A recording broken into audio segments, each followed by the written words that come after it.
Good morning, evening, night, or day, listeners. Hello, everybody, and welcome back to another FimFiction reading. My name is Landon, and today I'm going to be reading you Humanity's Greatest Pastime by Soul Pillar.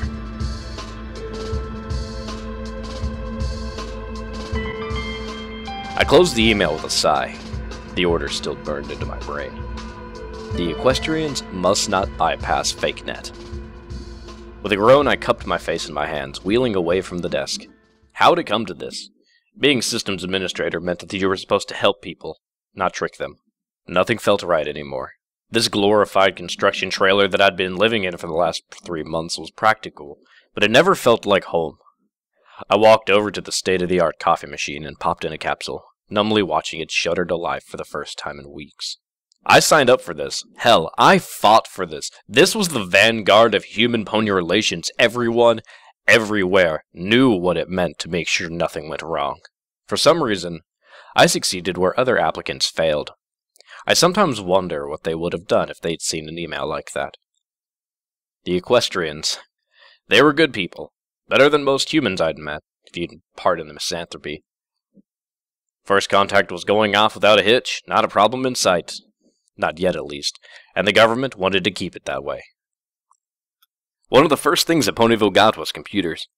A way of enhancing information transfer was the public explanation. They were freshly made for the rigors of the equestrian world. Magic and equine hooves, for the most part. Some of them still had the plastic wrap on them. Playing with this much state-of-the-art tech made me giddy. Everyone should have a computer.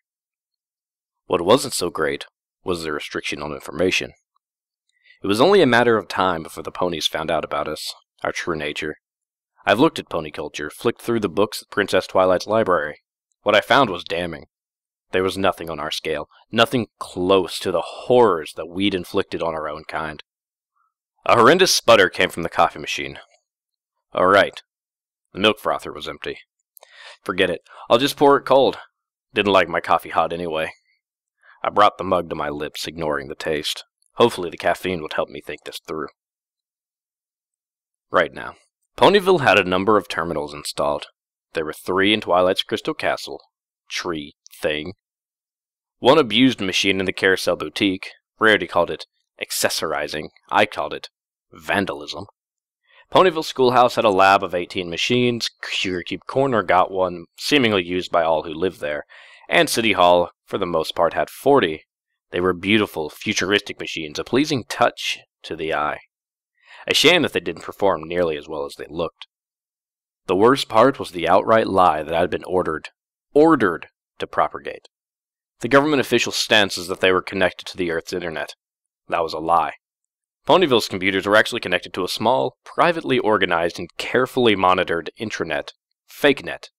The government carefully watched over what the ponies could see, and most importantly, they recorded whatever they tried to see. There were a few hits on things you'd expect, like Equestria, which led to a small, mostly conjure-filled article copied from Wikipedia. No, it was the 15th highest hit that concerned us the most. War. Humanity's greatest pastime, I mumbled, taking another sip. What happened when they found out the truth? A month from now, a year, a decade, I had to do something to fix this, to mitigate it. I just needed to... The door slammed open. A familiar purple alicorn stood in the doorway, white air puffing from her mouth. Princess Twilight Sparkle glared at me. Her curled mouth nestled within an enormous scarf. I'd only ever seen that look before when I dropped a book in her library. "You're filtering our connection, aren't you?" Twilight growled. The terms of my contract haunted my vision. "I can neither confirm nor deny that, Princess Twilight," I said, trying to keep the sympathy off my face. She took a hostile step forward. "I'll take that as a yes, then. Release the restrictions." "There are no restrictions, ma'am," I calmly recited, placing down the mug. This was it. Twilight was someone who had the power with a capital P. Of all the reason to distrust us, Twilight had just found a good one. "What are you hiding from us?" she huffed angrily, her cheeks beginning to burn red. "We have the right to know." They did. They did have a right. Moreover, it was a simple thing, just switching the network from FakeNet to the internet. Of course, doing that meant the annihilation of my career, not to mention prison time or war, but hey, that's always a possibility. Wait, but maybe there was another way. Ma'am, you should go. I ignored the shocked look on her face, thumbing over the door to the closet-sized server room. I need to check something on the AD server image. Another lie, of course. Anything that I could do in there, I could do out here. That wasn't the point. She stomped a hoof on the ground, her face growing redder. No! This is important. If you don't release the restrictions, then I'll be forced to speak with Princess... I suppressed a sigh. She wasn't getting it. Twilight. I stepped to one side, gesturing to my computer. You must not use my computer while I'm away. Unlike Equestria's computers, this computer has full access, and that means no restrictions. She frowned in confusion. Wait, what are you talking? I silenced her with a raised finger. Moreover, I'll be in there for at least 30 minutes. If I catch you, I'll need to report you. Her eyes brightened while a corner of her mouth quirked up. Twilight glanced back at my awaiting terminal. Slowly, an expression that was anything but innocent spread across her face. I stepped back, purposefully turning away from her.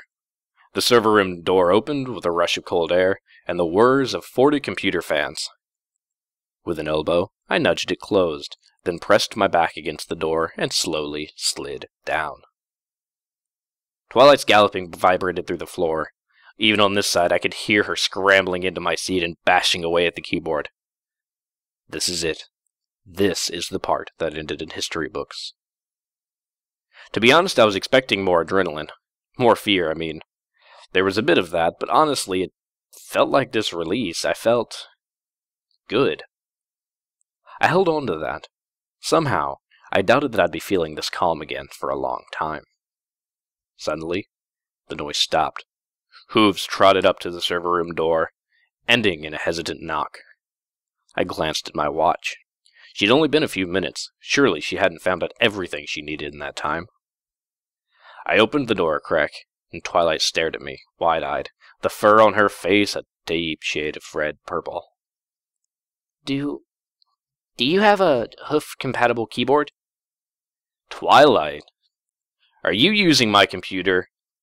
I was not completely sure why I was asking her that. She glanced over her shoulder. My desk was in total disarray. Sheets, pens, and booklets were thrown about in reckless abandon. All the while, the remains of my keyboard lay underneath the desk, neatly snapped in half. She turned back, smiling unnaturally. No?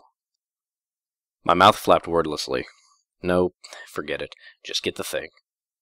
After rifling through a nearby crate, I produced a solid, yet compact keyboard with just 6 buttons on it. I knew how they worked in theory, but I'd rather try typing an essay on my phone than using this monstrosity. I leaned down and pushed the keyboard into her forehooves, then closed the door. Twilight rushed back. There was a brief moment of her talking aloud, either for magical dictation or for good old self-conversation. Slowly, it quietened down to a simple typing. And she kept typing, kept searching. Time passed at a snail's pace. I'd kept myself, entertained by a catalog of other computer components. Might as well make best use of my time before I was fired. Or executed. After the 28th minute, the Xerox machine in my office began to squawk, reams upon reams of paper being printed out. The 29th minute, time was almost up. The printer was still going. I waited until the last moment, clutching the doorknob and staring at my watch. 5, 4, 3, 2... I stepped back into my office. Twilight stood beside the printer, staring at it anxiously. Her face had grown an even deeper shade of red, while her mane stuck up in all directions. A weird, strangling noise came from her throat, roughly sounding like, "Come on, come on." Suddenly, her head jerked over to me, her mouth forming a horrified O. I held my hands up, trying to calm her down. "Twilight, it's..." Another strangled noise. She slammed her forehoof onto the off button. The Xerox barely had time to shudder to halt before Twilight scooped out the papers with a flick of her horn. She turned, giving me another bizarre look before bolting out the front door, papers magically towed behind. "Okay, Twilight," I mumbled to an empty room. "It's okay." Another sigh. Well, what's done is done. I walked over to the front door and swept it closed with a flick of my hand. A moment later, I planted my forehead against it. Was this really the right choice? Twilight had just freaked out. She was meant to be a princess, one of the high leadership. How was the likes of Celestia going to react? My battered desk loomed out of the corner of my eye. I had to know. I pulled up my chair and swiped off a few purple hairs and grabbed the mouse. Internet Explorer, eh? I always feared her for being a Chrome kind of girl. Well, it was a simple matter to bring up the search history. Ah, cute. She deleted it. That's not a concern. I'll just bring up the web filter and check what site she's pinged, and then... I closed the browser. I shut down the computer, I stood up, and I walked away. There was a small cabinet right below my coffee machine. A sign saying, "Emergency Only," was pasted to the front. I directly agreed with it as I reached inside and pulled out a bottle of vodka. I pulled open the door and stepped out into the snow. One part of my brain reminded me that running shoes were hardly the best choice for weather. Another part answered that I was a man cradling a bottle of vodka in my arms. There wasn't a lot of things I cared about right now besides getting blackout drunk. Finally, I came to a halt at a nearby tree, gazing up at the midday sky. The bottle cap snapped open, and I took a long, burning swig. Even still, the titles of the websites that flashed before my eyes. barnyardpassions.org, equinethewritershump.net, and many, many others. It was at that point that I considered dumping the rest of the bottle over my head, striking a match, and evaporating my way out of Equestria. I don't remember a lot after that. The next day, I found myself at my desk, cradling my head in my arms. From what I could remember about yesterday, after being outside for an hour, I crawled back into my office and attempted to type out the most drunken resignation letter ever. If only it was so easy. Even in my delirious state, I quickly realized that half a bottle of vodka did not help with learning to type on a hoofboard. Moreover, I found myself lacking the ability to walk in a straight line, let alone find another board. Therefore, I slept it off.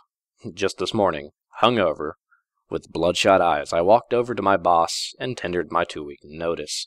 She did not accept it, said that I needed to talk to someone before I really made my decision.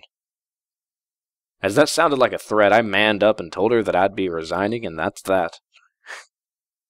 Well, that's what I wanted to say. In reality, I just meekly capitulated that I'd be happy to talk to them, which explained why, when I answered the door, Princess Celestia was on the other side. She was big, especially for a pony. I could understand why we first thought of her as being some kind of god figure. Pastel hair waved in an ethereal breeze, contrasting against the immaculate white fur. Golden, gem-encrusted jewelry adorned her hooves, neck, and brow. Hello, I muttered dumbly. Good morning. Her voice was warm and gentle, just like her eyes. Twilight showed me her research. She said you were the one who helped her retrieve it. If my sigh were any deeper, I would have choked to death. I waved her inside, unable to look her in the eye. My tongue wet my lips as I tried to find the words beyond, "I'm sorry." Your Majesty, I am deeply apologetic about what happened yesterday. I didn't have much luck. I misread the situation, and I just wanted to help. She smiled. It's all right. I understand completely. Strangely, a load lifted off my mind. Maybe this wasn't all that bad. Maybe Twilight just had a natural case of curiosity. Yeah, that had to be it. If she was interested in this kind of thing, there had to be plenty of it in Equestria. I'm sure she was just curious about what humans thought of it, that's all. I was suddenly aware that neither of us had spoken for the past 30 seconds. Celestia glanced cautiously at my computer, then back to me. So, when were you going to the server room? The end. Well, that took an unexpected turn. Okay, hello again, everybody. I'm going to start doing this at the end of videos, because I feel like, rather than just being a voice that reads you stories, and feel free to end your session after the story, I would like to actually give some kind of review or insight or personal opinion of the story that I've just read after I finish my videos. So I guess going into the story, I hadn't really thought about what humanity's greatest pastime meant. In all honesty, that's got to be one of the most clever titles I've seen in a very long time. Even with the description telling you that it's a very heavily filtered internet connection and ponies are about to break through and find the truth, I hadn't actually known what the truth was until I read the story. Now, I assumed that that truth would be similar to My Little Dashie's Rainbow Dash finding out that they were created based on a show and that she was just a television character that had somehow ended up in the real world. I assumed that was the truth in this story as well, that ponies were going to break through and find out that there were bronies in the world and that we watched their show and their lives, and that was going to be the big secret that everyone wanted to keep quiet.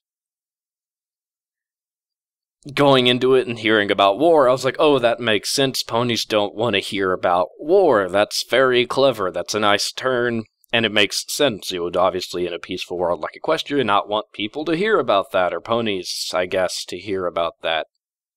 And then, of course, it got to Twilight's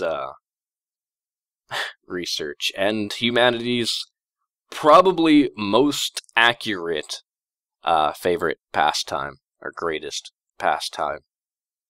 Shockingly, horrifyingly. I thought it was a clever story. It was very well written. The wording was on pace. I mean, it was smooth. It was even. It flowed really well. I think Soul Pillar did a fantastic job, and I've never read any other stories by Soul Pillar yet. But if all of their stories hold to this kind of pacing and mystique, then I would probably do more from them, and I might even record more from them for you guys if they're all, you know, silly and funny and appropriate.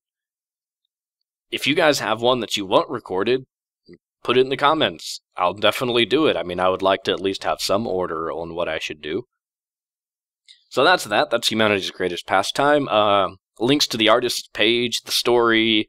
You could turn closed captioning on for all of my stories if you want to read along, or you can open up the story in the description below. My accounts, such as my Twitter and Instagram, are also in. And I got an announcement coming that's going to be in another video that's coming after this one, probably in a couple days' time, or it's already out and you might have watched it before getting to this one. And that's that I've opened up a second channel, Our Gaming Adventures. It's a group channel with multiple people living in multiple areas of the United States. And we decided that if we're going to play games so often with each other, we might as well upload them for you guys to see. So I've been, right now, the resident editor of the group and uploader, and I'm trying to get the channel off its ground with the new year. So if you want to, go ahead and check out that in the description or in the coming video. I'll put up some samples of what we're doing, some ideas, the schedule. Check out the video that's coming. If it's already out, then the link will be covering your page now. If you have annotations turned on, if you don't, please turn them on and click our links. They're so happy. We have so many things. Anyway, that's all from me right now, ladies and gentlemen. Thank you all so much for listening, and I will see you next time.